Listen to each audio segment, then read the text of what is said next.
That's the sound of Doepfer's A196 PLL, certainly a more unusual module in a modular setup, although its purpose is similar to an oscillator soft sync. The PLL gives you some amazing sounds and lots of fun playing around with it. As far as I know, Doepfer is the only one who offers a dedicated Eurorack PLL module, and it's built around the HC4046 chip, which is a PLL circuit from Texas Instruments. PLL stands for phase locked loop, and its purpose is to synchronize the phase of an oscillator to the phase of another oscillator. That doesn't sound very helpful since one can't hear the phase of an audio signal. However, if we mix two signals together, the phase starts playing a role. Here in this example, I mixed two square waves, which have about the same frequency, but the phase is a bit different and it drifts a bit between these two square waves. And one clearly hears how the sound changes.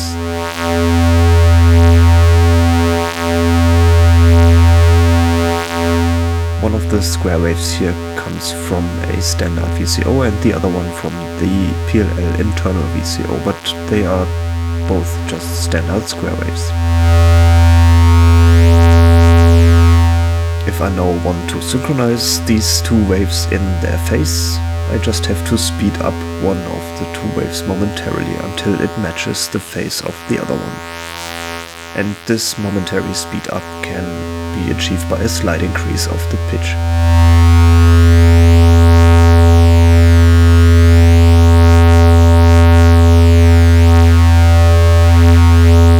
I try this by hand here now and it doesn't really work well, but you can imagine the concept.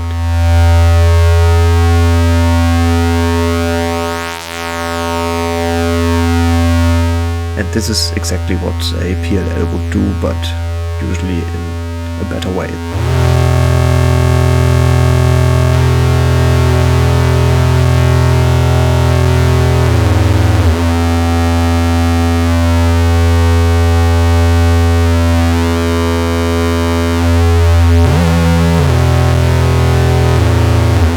Apart from that, the PLL can also synchronize the frequency, so the pitch of the two oscillators, like in a soft sync,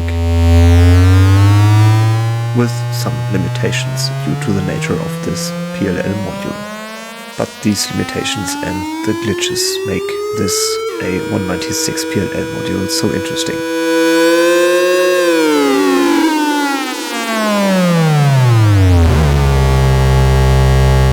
Well, now we discovered that the phase of two audio signals may play a role, and also the frequency can be synchronized by the PLL. However, this is still not the real purpose of the PLL in the audio application. In other applications like signal processing, data transmission and so on, the phase synchronization plays a much larger role, and that's where PLLs are usually found. In the modular setup, however, the value of the PLL is more in its imperfections and the glitches that it produces, which just yield very interesting sounds. Before we head over to some more sound examples, let's dive a bit into the theory behind this PLL module. A PLL generally consists of a simple VCO, a phase comparator and a low-pass filter, so three different components inside this module. The simple VCO usually outputs a square wave only, and we want to synchronize this VCO to another one, which usually comes from an external source, so some external VCO. Let's call the external one the master and the PLL VCO the slave. The comparison between the slave and the master VCO outputs happens in the phase comparator block. Let's treat this as black box for the moment, and I'll come back to it in a second. Let's first see what it does. Here we have the two waves from the VCOs. Both have about the same frequency, but they are shifted in phase. The phase comparator now computes a correction CV for the pitch of the slave VCO. When the master VCO wave drops down, but the slave VCO wave stays high, the phase comparator outputs a positive correction CV, which momentarily speeds up the slave VCO until its wave also drops. So that's basically the same thing I did by hand a few moments ago. When also the frequencies of the two oscillators are not the same, the phase comparator outputs a repeated correction signal which synchronizes the slave VCO to the master in a similar way than an oscillator sync would do. In this case, however, the phase is not aligned perfectly, and this repeated correction signal also changes the waveform of the slave VCO. A more stable correction signal would be better, and that's exactly where the filter comes in. So if we filter the correction signal with this low-pass filter, a smooth signal results at its output, and we can feed this into the slave VCO control input. The filter itself is a special low-pass which works in the low frequency range, so it's not suited for audio signals, but it's suited perfectly to filter this CV and smooth it before we feed it into the slave VCO. The more we filter, the smoother the correction signal becomes. So let's see what the PLL does in practice. The upper signal in the scope is the master VCO and the lower one is the slave VCO, so the one which is inside the PLL module. The PLL has no input now, so it doesn't do any correction, but we can offset the pitch of the internal VCO manually by feeding a voltage into this CV input.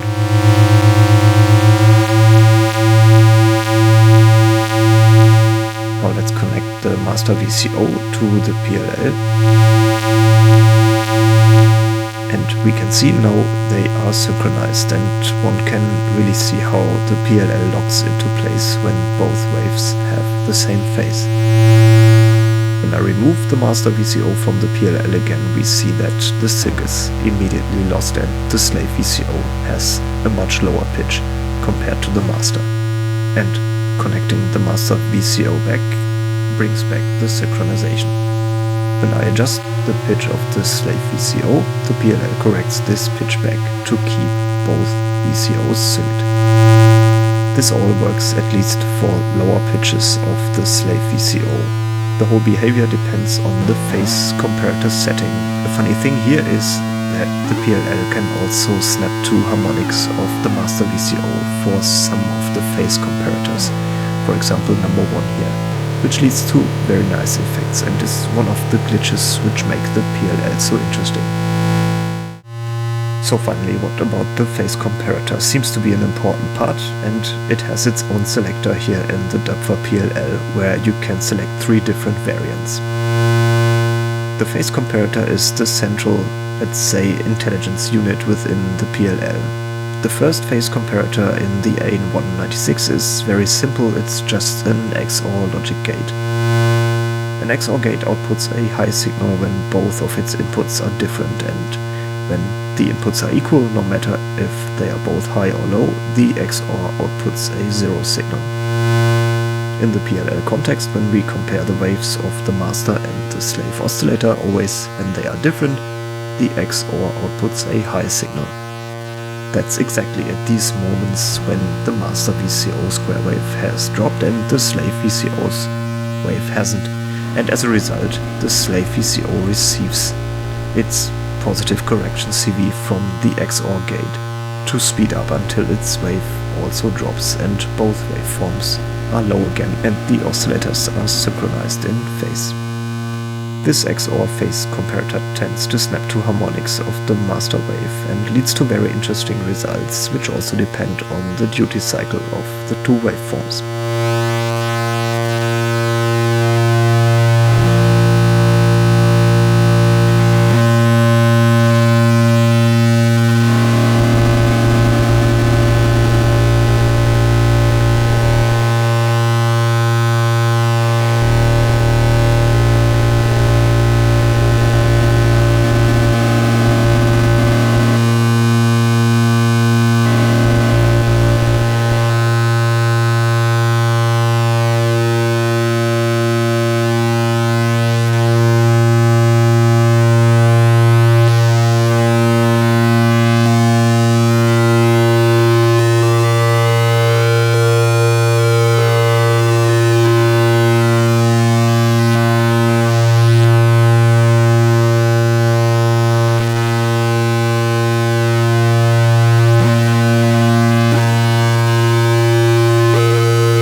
The second setting is a flip-flop based comparator.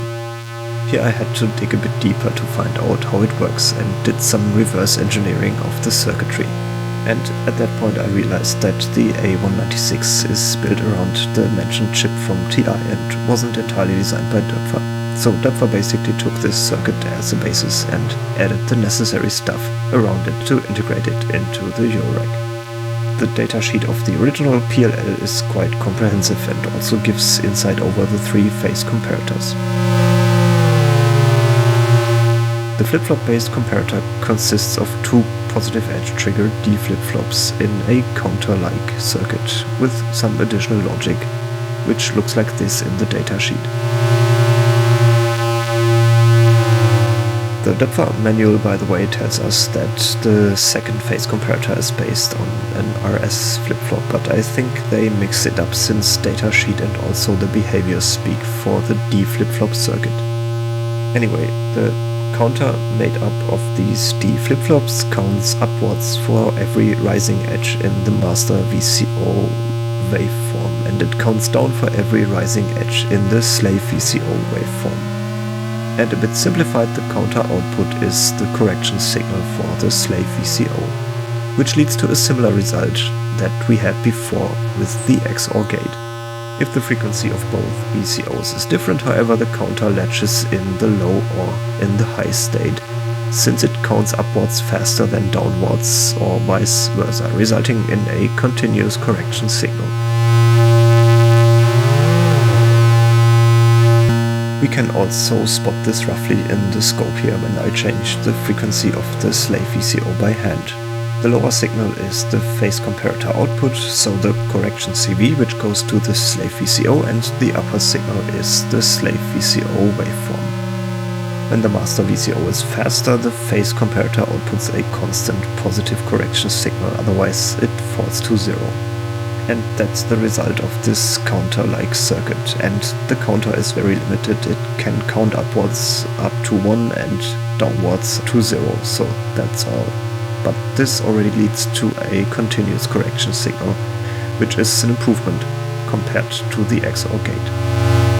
And when I now gradually apply the correction signal, so I close the loop inside the PLL again, as soon as frequency and phase match the one of the master VCO, the correction signal drops and only keeps a short impulse to correct the phase.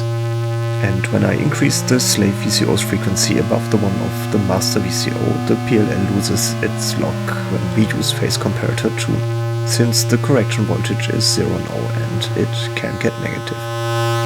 And when I reduce the offset again, the PLL can re-establish its phase lock and the correction voltage comes back. It's a quite smooth correction and almost seems like a continuous pitch control to keep the slave VCO synced to the master VCO. However, it doesn't snap to higher harmonics of the master VCO, so it's probably the most boring phase comparator of all the 3. This LED here is connected to the counter output of phase comparator 2, and it is lit steadily when the PLL has locked the phase. The LED is always indicating the state of phase comparator 2 even if we select a different one. That's because all the 3 phase comparators are always running and we just select one of the 3 outputs to route it to the slave VCO control input.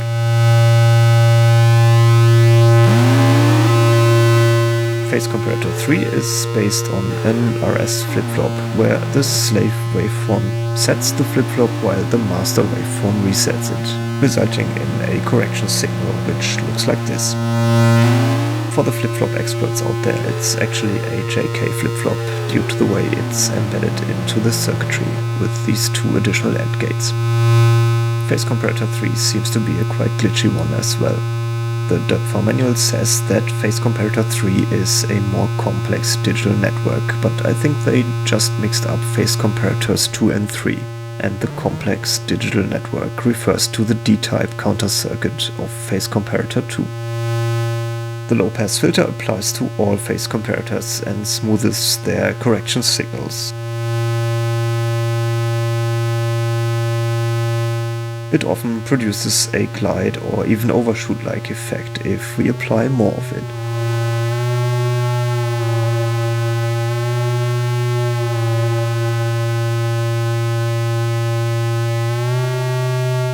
Well, that's it for the theory behind the phase-locked loop. The Doepfer module, so the A196, has some special features. There is a range selector here for the internal VCO, which I haven't mentioned yet, so we can select between 3 different frequency ranges. And this is the tuning knob for the CV input, which can either be the internal one from the phase comparator or an external one, which we can feed into the PLL using this CV input jack. This makes it possible, for example, to use an external VCO as slave, which gives plenty of additional options.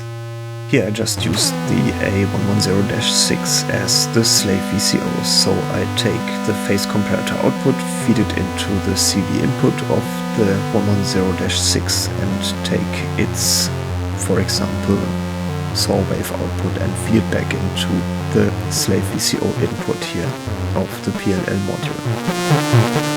And using external VCOs often leads to even more imperfections and glitches that this PLL module gives us.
Another common patch involves a frequency divider, which is usually used to create a sub-oscillator, but here we can use it to create a frequency multiplier, so actually a reverse sub-oscillator.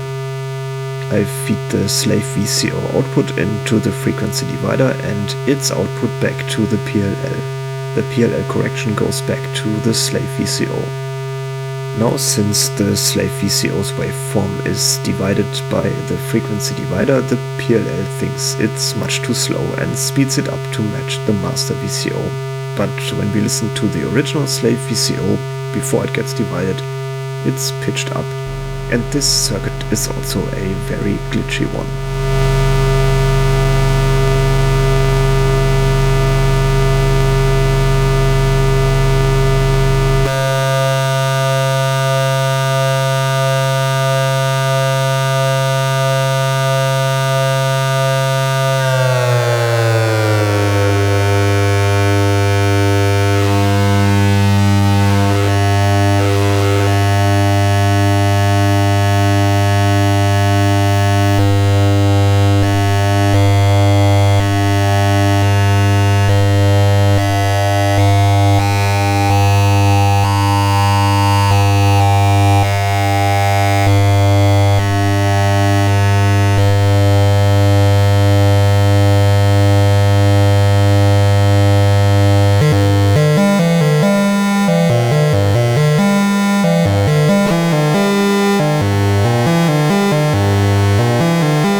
that's it from my side. I recorded a few more experiments here with the PLL which follow now, and at this point, thanks for watching and stay tuned.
you.